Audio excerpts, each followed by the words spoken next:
Do you need a moment for her to look? Is that her statement? Yes, sir. Oh, okay. This is in the matter of the people of the state of Michigan versus Jamie Lee Carden. We have files number 22-20792 FH, 22-21124 FC. I have David Goldstein appearing on behalf of Ms. Carden. I have Douglas Hartung and Jacqueline Weiss appearing on behalf of the people. This is the date and time set for sentencing in this matter. Mr. Goldstein, I was handed a victim impact statement this morning from one of Ms. Carden's daughters. Just a reminder for purposes of this hearing, you need to make sure that you use initials and not minor children's names. All right? Yes? Yes, sir. Yes, Your Honor. Well, I'm supposed to record this according to my judicial attorney. All right. So Mr. Goldstein, did you receive a copy of the pre-sentence investigation report? The corrected one, yes, Your Honor. All right. Was that the one email 1221? Yes, Your Honor. Okay. And Ms. Weiss and Mr. Hartung, you also received it? Yes, Your Honor. Yes, Your Honor. All right, very good. And Mr. Goldstein, have you had an opportunity to read, or Ms. Carden, have you had an opportunity to read and review the pre-sentence report with Mr. Goldstein? Are you satisfied with Mr. Goldstein and the advice that he has given you? Yes, sir. Mr. Goldstein, do you wish to explain or challenge the accuracy or relevancy of any information in the pre-sentence report? Some minor changes, Your Honor. I changed the sentence date on the cover page to 1/26/04. All right, that will be corrected. I corrected the jail credit on the file 22-20792 should be 29 days. On the other file, on each count, it should be 543 days. Since we have an agreement that all the sentences will be concurrent. Okay, so that would be 22-21124 FC. Correct, Judge. Sorry. And then in the body of the report, my client, it's not really an error, but back where it indicates that she received a nursing degree or certificate. Correct, yes. We placed the name of the colleges there. It's Northwest State Community College. She indicated it was in Archibald, Ohio. Clearly, there's one in Michigan also. All right, we'll make note of that. Ms. Weiss or Mr. Hartung, do you wish to explain or challenge the accuracy or relevancy of any information in the pre-sentence report? No, Your Honor. No, Your Honor. I'm Okay, sorry, Your Honor. On page, here's one of them, on page 9, where it talks about marriage narrative, it indicates that there are it says here that there are 3 children with Chris. Tiana is not Chris's daughter. okay. All right, so we will strike that. Okay, I think that's it, Your Honor. Sorry. okay. Does the pre-sentence report disclose any prior convictions in which there exists any known constitutional defect? No, Your Honor. Probation Department has computed the minimum sentencing guidelines on file number 22-20792 FH count 1 police officer fleeing 4th degree to be 2 to 17 months. Do you agree with that computation of guidelines? Yes, Your Honor. Ms. Weiss? Yes, Your Honor. On file number 22-21124 FC count 1 assault with intent to commit great bodily harm less than murder, the probation department calculated the minimum sentencing guidelines to be 34 to 67 months. Do you agree with that computation of guidelines? Yes, Your Honor. Ms. Weiss? Yes, Your Honor. Okay. And then on file number 22-21124 FC count 2 child abuse for 1st degree, the probation department calculated the minimum sentencing guidelines to be 135 to 225. Do you agree with that calculation of guidelines? 1 second, Your Honor. I circled PRV 5, and now I got to remember why I did that. So just give me 1 second. Okay. That would be prior. I believe PRV 5 is prior misdemeanors. Ms. McGrain, could I get my guidelines book? I think I took it back for something. Your Honor, I think the reason I circled it was One of the prior misdemeanors was a possession of marijuana charge. And I know that in some courts, that's no longer considered a conviction. Other courts take the position that it was a crime at the time, and so that doesn't change as far as prior record is concerned. But my understanding from a lot of literature since Michigan legalized marijuana, that they no longer consider possession of marijuana to be a criminal conviction. You're saying PRV 4? I'm sorry, I've got a circle PRV 5. Oh. Ms. White? Your Honor, it is a prior conviction, and I believe it should be scored. Mr. Goldstein, at this time, it's still showing up as a conviction, and it may very well get set aside, but at this time, I'm gonna leave it on the screen. Well, Your Honor, my understanding is that the state took an action some time ago to eliminate all possession of marijuana convictions. I realize it's, I mean, you'll find it if you look, it's certainly there, but my understanding is when they changed the law, that they went in and basically wiped out all possession of marijuana cases. They're working on that. Does it change the guidelines? That's what we're looking for. I just asked.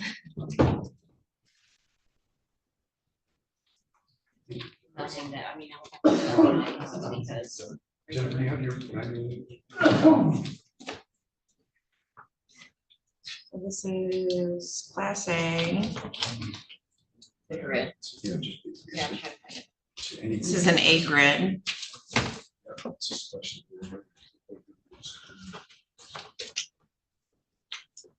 No, Your Honor, It it doesn't change. doesn't change. All right. So any objection, Ms. Weiss? No. All right, so we will mark that as 0.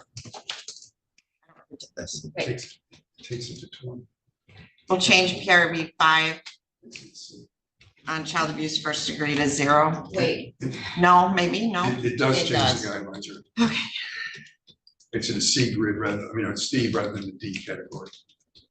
Do you guys want to take a break and go look at this? yes, please. Okay, so Ms. Carden, why don't you go have a seat over there? Mr. Goldstein and Ms. Weiss, why don't you step in back? Do you want my guideline book? We got, well, that's actually easier. Can you get this to Mr. Actually, Goldstein? I don't think, Judge, I don't think we need that. The only question is whether or not that possession counts. If it does count, the guidelines are what they are now. If it doesn't count, it changes the guide. Very minimally. Yes, 126 I just to looked 10. at, yes, we just looked at the new range, it's 126 So to we're still 10, so within- we're gonna consent to getting rid of that 5 points. So the guidelines will now be, all Range that we're right, talking Ms. Carden, you go back up. So 126 to what? 210. All right, Ms. Walsh will make that addition. Yes. Change. Change. All right, sorry about that. All right, very good. So we'll make that change. Anything else for the guidelines? No, you're fine. All right. Ms. Weiss, do we have anyone here that's going to speak today? I do. Do you want me to call her PC or do you want me to state her name for the court? You can use her initials. Okay, I do have TC here to speak. All right. Second. Thank you very much. The record should reflect that I was provided a victim impact statement this morning and that I was able to hear the young woman enough to state that everything she said was in that victim impact statement. Is that correct, Mr. Goldstein and Ms. Weiss? Yes, Your Honor. Okay. Yes, Your Honor.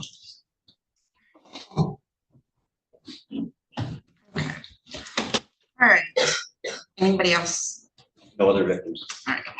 So you were very brave, and I'm very proud of you for being able to get up there and do that. All right, Mr. Goldstein. Ms. Weiss, do you want to reserve a statement after, or would you like to make your statement now? Yes, Your Honor, I'd like to reserve my statement. All right, Mr. Goldstein, is there anything you'd like to say on behalf of your client? Yes, Your Honor. This is a fairly unusual situation in that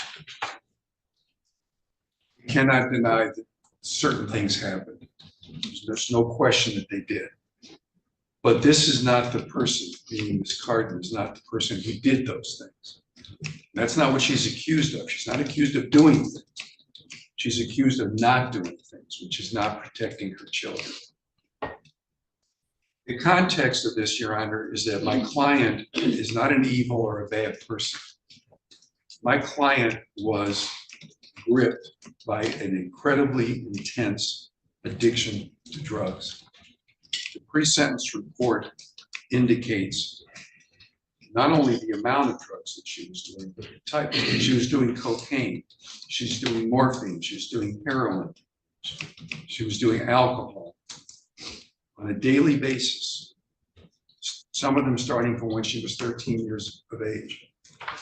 And the problem, Your Honor, is that never having been a drug addict, I think it's hard for me to understand, and I think anyone who's never been a drug addict to understand the power and the control that hard drugs have over someone's life. As the court is well aware, having read the reports and having heard the plea, my client was allowing other individuals to do things in order for her to feed her habit. Now, I'm not excusing what she did. I'm not trying to justify what she did. I'm trying to understand what she did, why a mother would allow this to happen to her children. And again, I don't think I can answer that question, at least not for myself, because I've never been a drug addict. I don't know what that's like. I've never been addicted to alcohol. I've never been addicted to heroin, cocaine, etc. So I don't know what that feels like, but it must be awfully strong and awfully powerful to have created the situation that was created in this particular case. So I'm not asking the judge, the court, or anyone else to pat Ms. Carden on the back and say, you were a good mother. No, what I'm saying, try to understand what she was going through and understand that if it had not been for the drugs, this probably would not have happened. And so what the court should be looking for, yes, there has to be some punishment. My client understands that. But there also has to be some understanding that this is not an evil person that needs to be locked away for the rest of her life. What she needs is rehab, treatment, and help in breaking that addiction.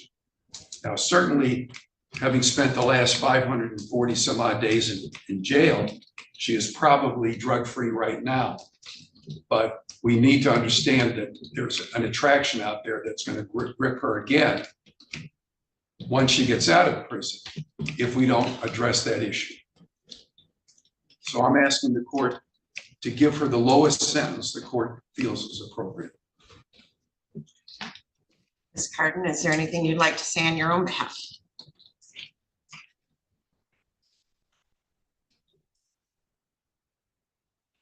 First and foremost, I would like to thank. Okay, so hold on a second. Mr. Goldstein, could you perhaps move the microphone down a little bit? Ms. Carden, take a deep breath and then make sure you speak loudly enough that we pick it up on the microphone, okay?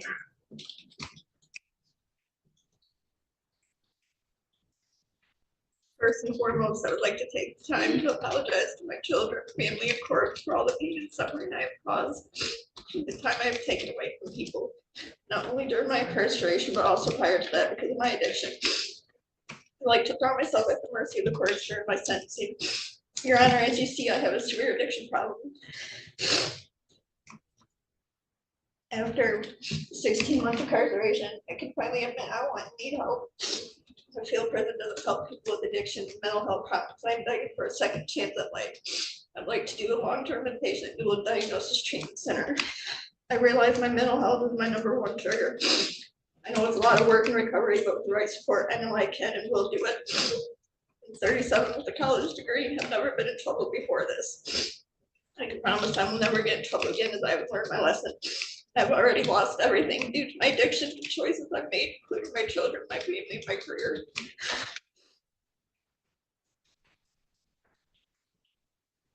Twice. Your Honor, I know usually only one prosecutor speaks, but I'd ask the court to allow me to say my piece as well as Mr. Hartung.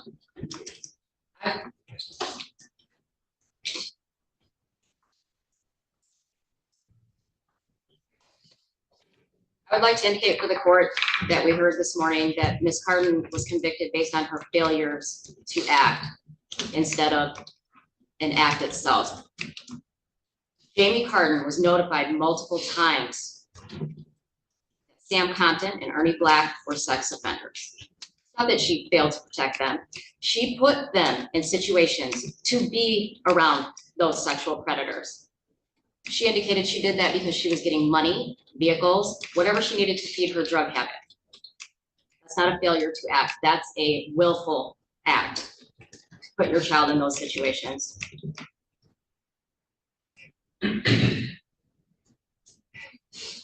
First time that I met the young lady that stood before this court to speak to you, she couldn't have even reached my shoulder.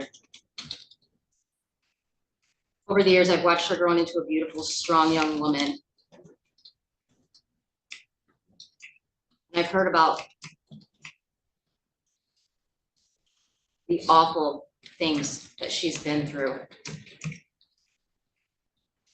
So to suggest that this is just something short of evil, I don't agree with. And I'm asking the court to sentence the 12.5 to 40 years.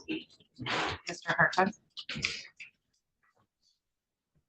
So because we allow this work in advance in terms of what we're doing today, in terms of the actual numbers of sentencing, the court's choice today is somewhat limited on these matters. And the court is really deciding, I believe, decide on the bottom end of the sentence for the child abuse charge between 10 years and 12.5 years. And the very thorough, very concise report compiled by Jennifer Walsh lays out very, truly significant reasons why to follow her recommendation, which includes the 40-year cap, 40-year maximum cap on the top, and the 12.5-year recommendation on her part as well. And for the reasons that I'm saying, what the court has heard today, what Ms. Weiss has said, and what the victim has said, those are all very well supported. What I want to say directly is that the breadth and scope of the tragedy that was put in motion by Jamie Carden's drug addiction borders on mythological Greek tragedies. Let's take a look at what happened here, because she has a drug addiction.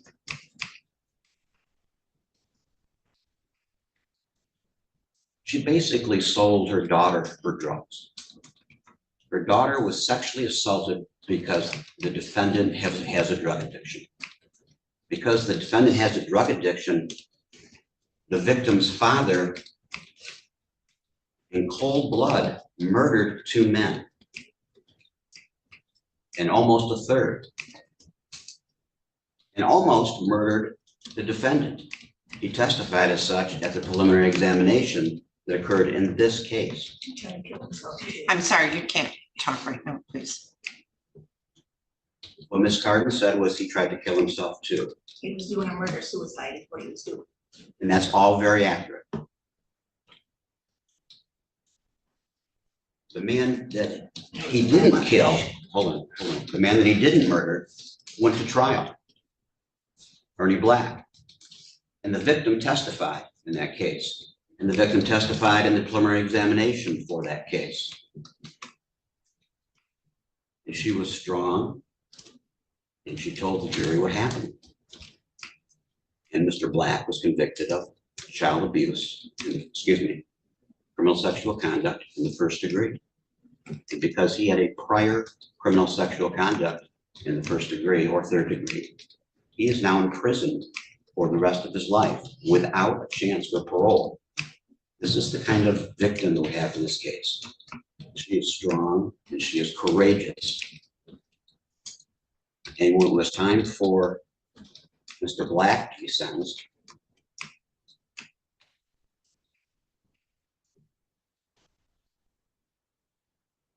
he had a letter written out just like she had today.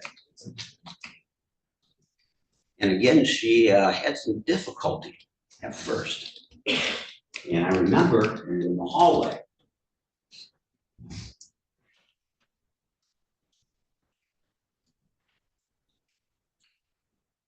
and she didn't want to do anything. So I said, are you ready to go in and bury this son of a bitch? She went in, spoke with courage, just like she did today, and with a higher volume than she did today.